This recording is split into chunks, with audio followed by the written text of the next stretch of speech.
everybody. I'm Abby Rose, And I am Chris Kelly. and we are here on behalf of our podcast, of course, with This Is Why I'm Sober. Yay. And we are on episode 4, which is super exciting to be at 4. That means we've done it a month now, Yes. officially, which is Yes. really exciting. And we're staying And consistent. We're actually like I doing it and like releasing them on I Thursdays. know. Yes, look at us go. I mean, if that's not a true testament of what we can do in recovery, that's what we learn, I feel like, is constantly Yes. being resilient, but also following through for ourselves. So I feel Consistency like, and responsibility. yes, it's key. So The only before we thing I was start, consistent about was just like drinking every hour. right, consistently staying shit-faced. I was really good at I like this that. consistency better. Consistently partying, consistently getting down. Ugh. But yeah, consistency's nicer. I don't have hangovers. That's Ah, really yes. No no hangovers from a podcast. hangovers from podcasts. No, just feeling good about actually following through. So Yes. I promise. I think we're awesome. And we're so grateful for the great response we get every time we post, just the amazing feedback that we get from all of you. It touches our hearts so much Yes. as we share our hearts with you and you give us your feedback and your input and sharing from your hearts what you're going through or what you've gone through or what you're trying to do or what you've seen someone you love go through. It's really a beautiful thing to be a part of the recovery community and see that what we are doing is extending branches for people to kind of reach out to. And so thank you for all of that. Keep it up. Keep coming back each week, please. We will Yes. keep being here.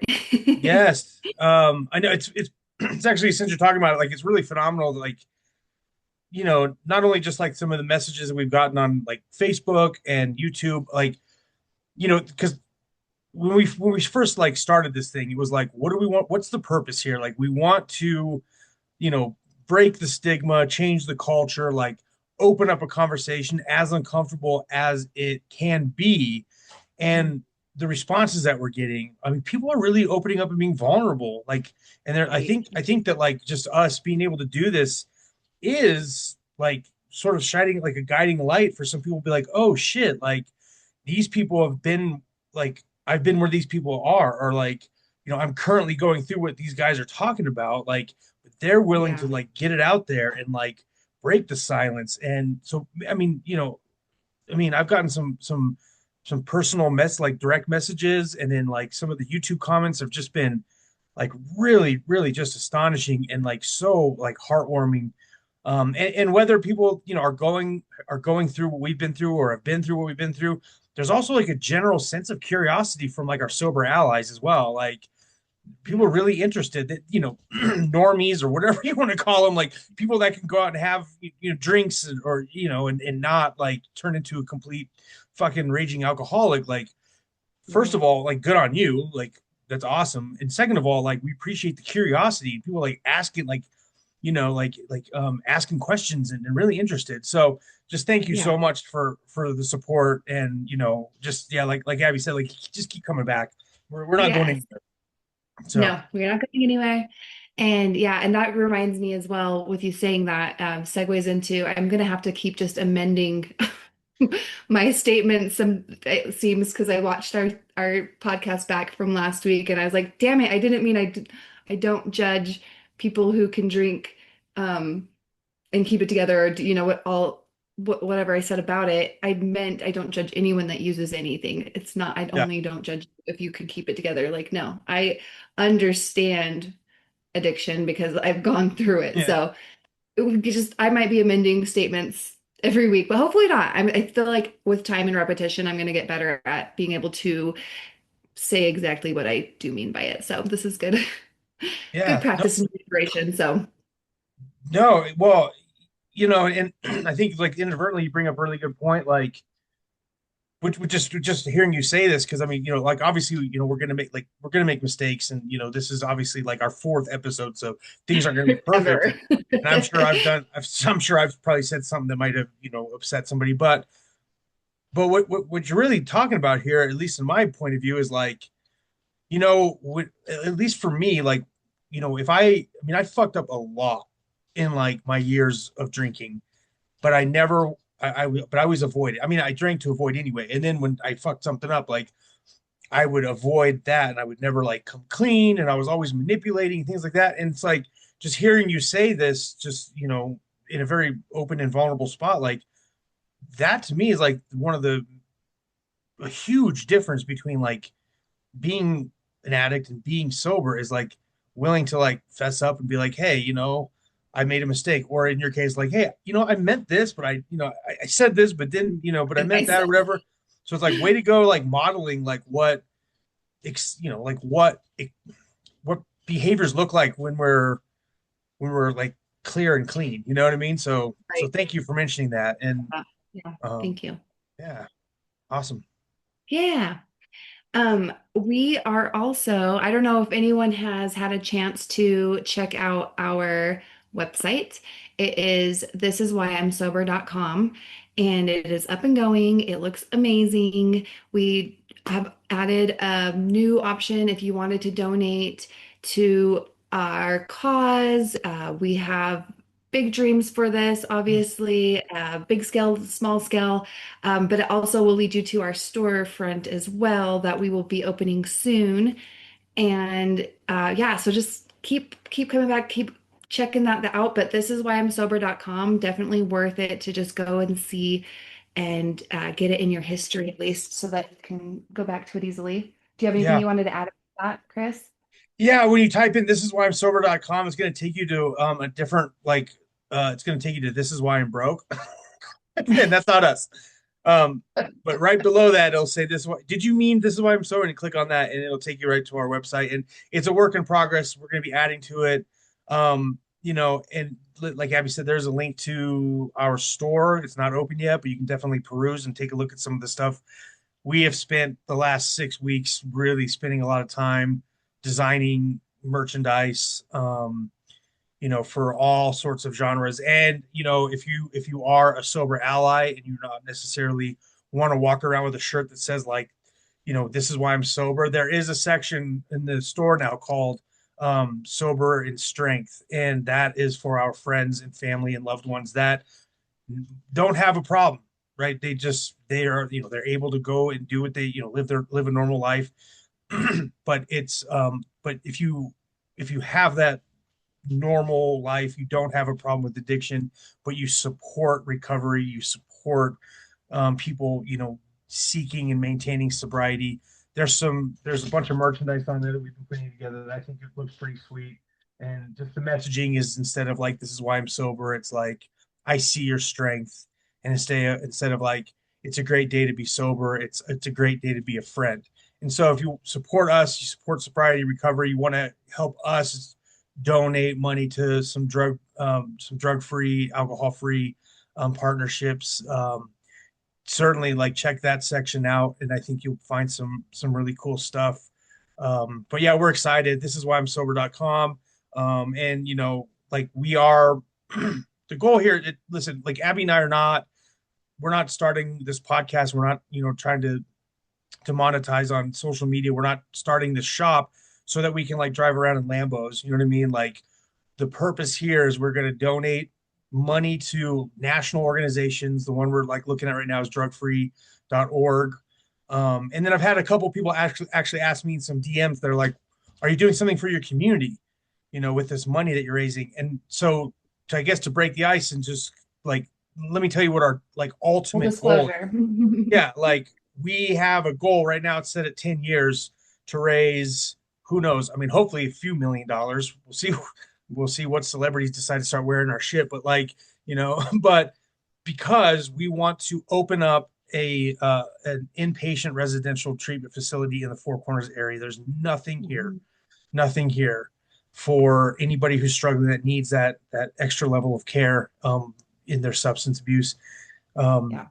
and hopefully then and maybe if we start one in this rural community, then maybe we can start to open up other ones in other rural communities around the country, around the world, because I think that just living here now for 13 years, and I mean I've been to treatment twice, and I had to go southeast of Denver both times, and it's Wow. not convenient. And just knowing a lot of the population here in, where we live, man, if we had a facility here, That you could just go to. yeah, like my gosh, it would be, it could save lives. Like, so, Absolutely. so anyway, Absolutely. without getting, Especially, yeah, well, no, especially with where, you could just go get dropped off there or walk yourself there and it's really cool to see our goals and our dreams of what we're, projecting for the future come together. Just because you saying that just reminded me of when we first started working together and we're just talking about things before we even started talking podcasts, we spoke about our individual dreams of starting a facility and bringing different modalities to it, different ways of healing. So it's not just one thing, one path for people, making it, and we live in an area where we could make it really expansive with a lot of different options, a lot of yeah, different modalities, a lot of different things. And so I think that collectively, and we had other, people we work with as well that kind of, we just, that's something that is so needed. You went to that meeting that talked about our statistics in this area, and it's just heartbreaking devastating. how many and the percentage of those that are locked into addiction or lose their lives due to addiction or lose a love, it's just so infiltrated deep. And to be able to create something, like you said, that's just accessible. And as a peer supporter, I was, trying to find places for people to go. And it's like finding, somewhere with a bed and somewhere, how are we going to get them there? What's the logistics for their animal? It's Hmm. just, it's something that is needed here. So I definitely am excited to see it unfold and see how it can manifest for us and for everybody. Yeah, absolutely. So, Yeah. yeah, so support us, donate, buy shit when the stores open. We're just kind of waiting on some last minute tweaks, waiting for some test Yes. stuff to come back. And so, yeah, if you share the dream of helping out communities and people that struggle, like, this isn't just, we're doing this for fun, and we're doing it, you know, because I mean, I personally like love doing this stuff, but we're doing it for a purpose. And so if you appreciate the purpose, if you support it, there is there is not only a national thing that we're trying to do, but there's definitely a community thing, and hopefully our community treatment facility can spread into other rural areas. So this is just the beginning. This is like the first step of this journey that you're taking with us by listening and by checking out our website and checking out our store and hopefully buying some stuff, and maybe throwing a couple bucks at us here and there. Um, and we see big things, and we see a lot of lives being saved because of the work that Abby and I and all of you, by sitting here and supporting us, are putting in. So, so thank you, Right. thank you, thank you, thank you. Yes. Absolutely. Um, yeah, so I'm glad we got to talk on that. We haven't we've kind of just touched on it a little, so Yeah, glad we got to open that box a bit more. yeah. And of course, always questions are always welcome. So uh, moving forward, last week we talked about our last times, and so I was thinking today we could talk about what did it look like for you, Chris, when you went for yourself. It was finally the time you went for yourself and you had the space away from it, but then you had to get back into real life. I Mhm. think talking about it and kind of sharing it kind of helps those who are sober curious or those who have never had to experience it at all, because while it is different for all of us, I think there's probably things that are going to resonate with people as far as, you get back into real life and you have to face real life challenges while trying to maintain sobriety. So I would love to hear what that kind of looked like for you as you got into a flow of recovery. Oh yeah. Oh boy, excellent question. Um, so like I stated in the last episode, I went to treatment one time, and then I was very resistant. I mean, I just like I think I mentioned it last week. Like, I feel like I relapsed in treatment because I didn't drink, I didn't use, but I was like in my mind, like I just was like, I can drink again, I can drink again. And I went back, and like I said, I had a couple of lapses, small lapses, but I mean, for the most part, it was like I was just like playing the avoidance game, and just like I don't know what game I was playing, but it didn't fucking work because I relapsed real hard. And then that second time, when I went back to treatment again, I did it for me, and I when I went back, I did everything 180-degree different. And so this, this time in treatment, I mean, I was like in it. Like I knew that I knew, and I know now still, like I don't have another relapse in me. Like the next relapse I will die. Right. And so like with that mentality, like, I went into my second stint in rehab, and yeah, I mean, listen, I'll be honest, it's easy to stay sober in rehab. Like it's easy. Yeah. I mean, we talk about the pink cloud, right? It's like you finally get sober. In my case, I was like in detox, like basically in a coma for 10 days. I came out and suddenly was like, oh my gosh, I'm in this place with like-minded people and sobrieties everywhere. And everything, there's just 8 hours of meetings and working out and all this stuff all day long. And it was so easy, and then yeah, the reality of it is you walk out those doors and it's fucking hard. Like it's hard, the 8 hours a day of treatment, counseling, whatever, surrounded by sober people, it's gone, you know. I mean, I can't tell you how many times in the, because the second time I went for 45 days and then I went to sober living after that for 30 days. And, sober living was a little bit easier, but it was a lot of freedom. And I mean, there was a liquor store right down the street from where I was living. And, it really took a lot of integrity and a lot of character building but I was still in a safe place. I mean, I still had to do like UAs and stuff like that at the sober living, and I had to be in at night, by 9 p.m. I mean, there was a lot of protective things there still, but I can't tell you how many times in the 45 days I was there and then the 30 days afterwards where, people would be released from rehab, and then literally like 2 days later they're back because they would get to the parking lot and just like shoot heroin in the parking lot. Just the fear of getting out of this structure, right? And Hmm. so, you hear these stories, and people go out and they get drunk and they're right back in there, and they're just and so while I was in this pink cloud, while I was in like treatment, there was still this like fear of like, holy shit, like what the fuck is waiting for me out there? You know what I mean? And so I Right. went to sober living, and it was, still protected. I still felt pretty safe. And then I came back home, and you know, uh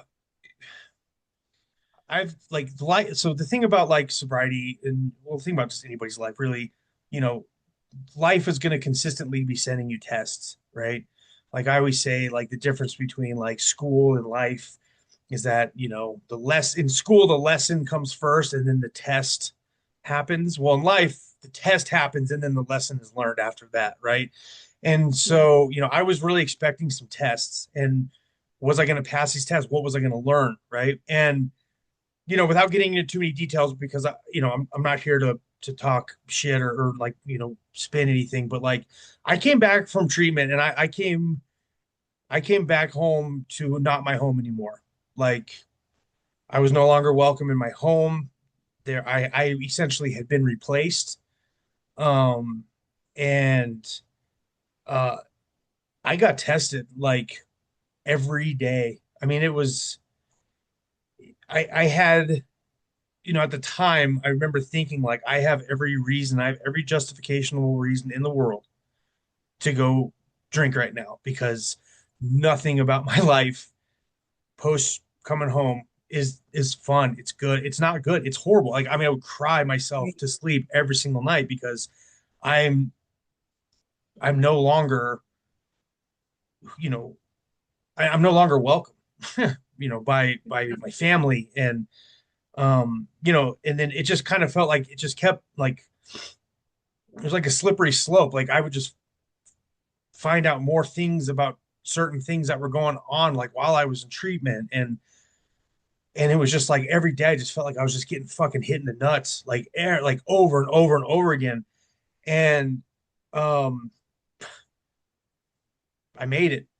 I mean, that's all I can say. Amazing. I don't know how I did it, but That's I mean, incredible. I stayed sober. I got through it.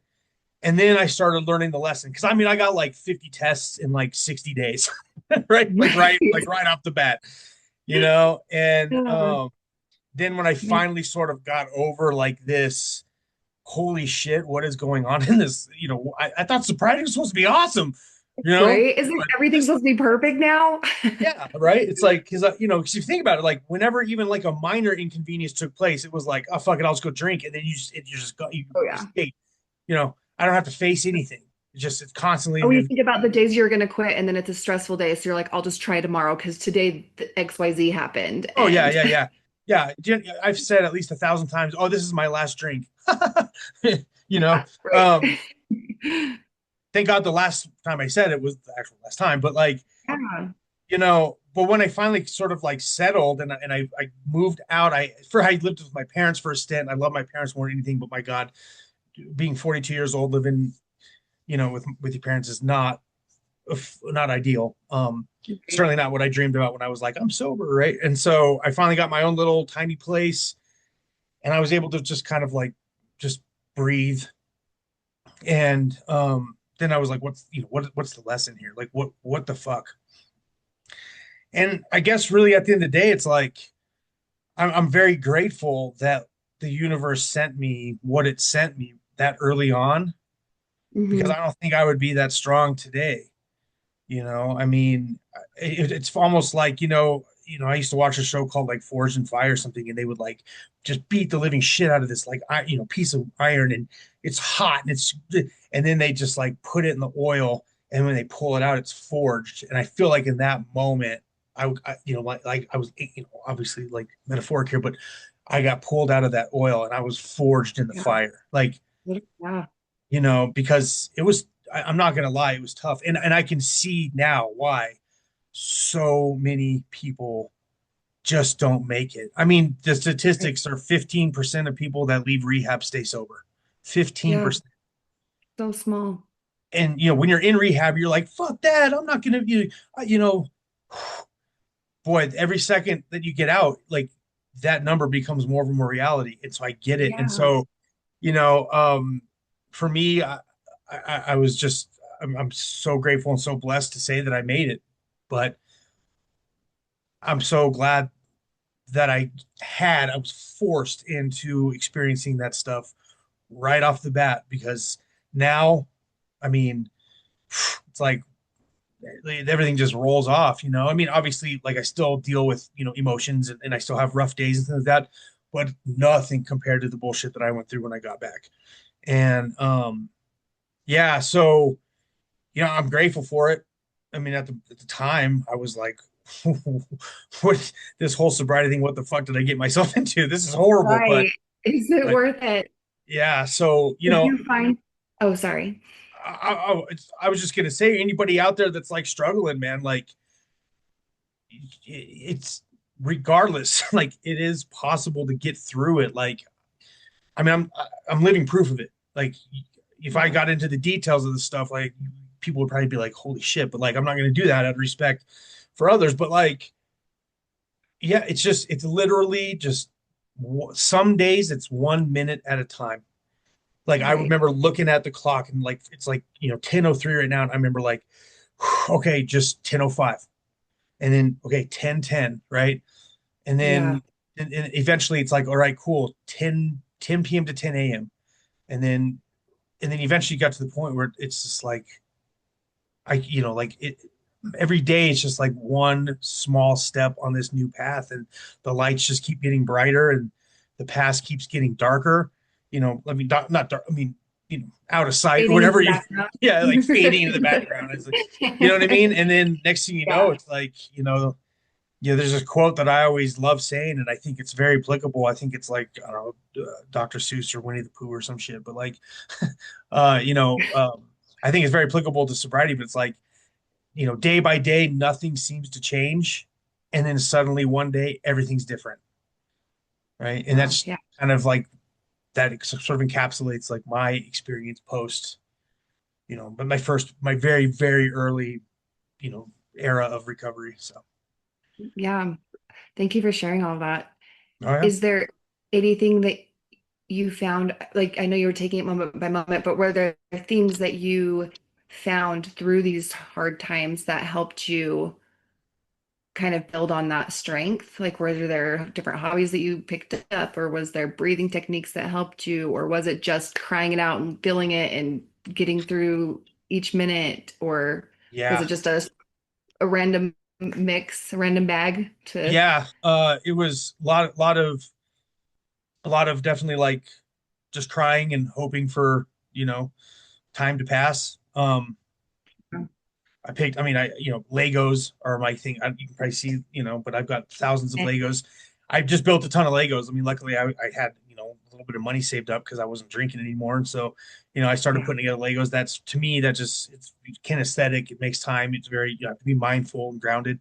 I Hmm. painted, I started writing again. The thing that probably, I mean, the thing, my biggest coping skill was like what was spinning around inside my ears here, like because I just every single time I had an urge to drink or I was triggered, which was like almost constantly, right? Like Yeah. I had to I stopped, I had to take a pause, I take a breath and just say, okay, what does this lead to? Like if I go to, because I mean, there's liquor stores everywhere in this town. Like if I go Yeah. right down the road here, I can go pick up a bottle. I'm no longer married. I'm no longer living with anybody. There's nobody holding me accountable except for myself. If I go get this Right. bottle and come back and get slammed, not a soul in the world is going to know except for me. But Hmm. but I had to realize I'm the only one that mattered when it comes to that. Yes. Like, yeah, Agreed. nobody's going to know Yeah. but me. But guess what? Who the fuck is the most important in the scenario? It's me, and I would have to live with this, right? And so Yeah. I just would think, like, what does this lead to? I know I don't have another relapse. If I like, I would be like, I want to drink so badly right now, but my God, I just had to take a moment and say, when I wake up tomorrow, what is my life going to look like? Am I going to be Hmm. sad, a little sad, depressed, but alive if I don't drink? Yeah. Or am I going to be in the morgue or in prison? If I drink, and I just had to hold on to that. And I just be like, no, I refuse to accept, and I refuse to accept to be that 15%, really, like. And so it was a Yeah. lot of just like mental gymnastics, along with the coping skills and stuff. But Yeah. yeah, Yeah. I was talking about learning, like having to apply all those skills that you just relearned, you know? yeah, I think that's when we build them the most, though, is putting them into practice, yeah, right? It's always good in theory, but getting up in it, it's a whole yeah, other ball it's game. So yeah. I'm so proud of you. I'm so glad that you did make it through that. Well, thank you. But I've been talking enough, Abby. What about you? Well, no, I was enjoying to hear about it. And I think others will as well. And it's all good. And I think it's, ah, man, like you said, you nailed so many things on the head there with uh, just even getting moment to moment, just allowing myself when I get triggered and feeling it and being like, oh my gosh, I want this so bad right now. And just, giving myself 5 more minutes to think about it again, just Yeah, give myself some more time. But same thing, I mean, the last years of all my usage of things, I really I didn't even work. I wasn't doing much productive with myself other than um not being productive. I mean, I was doing different things that took up a lot of time, but I um I I was barely scraping by, and I went from like having things together and then I was just barely scraping by, not working at all. So what I did when I first got sober is I got a few jobs immediately. I was working and I would go from one job to the other job and I just dove right into constantly working, and it really helped because and there was one job I had gotten that I kind of was like, it was before I'd quit drinking all the way yet, and so there was some times that I'm not super proud of, that I was, probably a little probably had a couple beers or, allegedly beforehand of anything allegedly. uh allegedly that could have happened. And so when I finally did quit, I was still there, but then I just like dove into it even more and took it way more seriously, right? And so then I was just really just hustling. I got my hustle on very thickly. And it felt good to be productive. It felt good to give my kids the things that they were wanting and needing. And it felt fucking phenomenal to have money because I wasn't spending Yeah, it all on drugs and alcohol and cigarettes. Like, holy shit, that. in itself was like, how do we have money to go on this trip? Because we're not spending it all the time, It's just, it Right. was mind-boggling. But like you mentioned a bit ago, of just having to have that conversation with yourself of what does this lead to? I still have to bring that forward to myself. I Yep. will look forward and I will look back simultaneously. It's like an instantaneous oneness of just like, where have I been and where does this take me? And the fear of where I know it could take me, which I know is certain death in so many ways, and literally like could definitely be like just the disappointment alone has helped me so much. I've had people be like, why don't you just have some drinks with me? Nobody will ever know. And it's Mm. like, I will know. Yep. I will know. And that will hurt my heart. I Mhm. will never be able to look at myself if I do that. And then I'm like, but I'm sober. It's fine. Like I don't drink at all. Which funny story. We're about out of time, but I'm gonna end it with this. But Okay. I I dove into things. Oh, and I dove into music too, but we'll get into that a different time too. Yes. Yes. Um, Yes. on my 6 year anniversary for alcohol, I was at a work trip up in Denver and we went out to go eat at the Melting Pot. Nice. And people Me. were ordering, like, peers were, coworkers were ordering drinks and whatnot. And I looked at the mocktail menu. It was my 6 day anniversary. So I was like, you know what? I'm gonna get me a little mocktail. So I order it exactly as it says it's on there. And the person brings everybody's drinks, and I take a drink of it, and I was like, this is weird. Maybe it was blackberry lemonade. So I was like, maybe the blackberries are sour because blackberries can have a funk. Yeah. Yeah. So I was like, huh. So I took one more drink of it and it immediately started getting warm down my freaking Uh, esophagus. And I was yep. like, oh my Oh. God. It was crazy because it was all of these things happened at once. Like, of course, the like little dragon inside of me that it was just like, oh, I know that.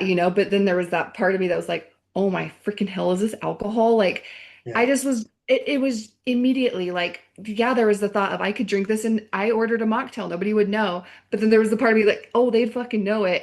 Because I'm like, I'd be like, bring me more of Yeah. these. They're gonna find out Um, real soon. yeah, like time's ticking when it starts to get real. So I was so proud of myself in that moment because all of those things, all of them came up. And I just pushed it away and I looked at the waiter and I was like, "Is there alcohol in this?" And he was like, "Yeah." Or shoot, it was a girl. We had a milk anyway, it doesn't matter. The girl that brought him, she's like, "Yeah." And she's all casual, just. Huh?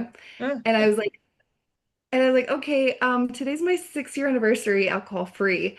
And her face just Mm. goes Yep. white. And she's like, and Yep. everybody around the table's like, "Oh my gosh." And I'm just like, and then I start laughing Yep. That's all you can do. because what can I do? I just consumed 2 swigs. Yeah. Like, but I didn't down it. I didn't drink Yeah. it. Someone at the table even said that. They're like, you could have drank it. We would have never known. I'm like, I would have ordered 7 more. Yeah. You would have known. Bailing me But out tomorrow morning. right.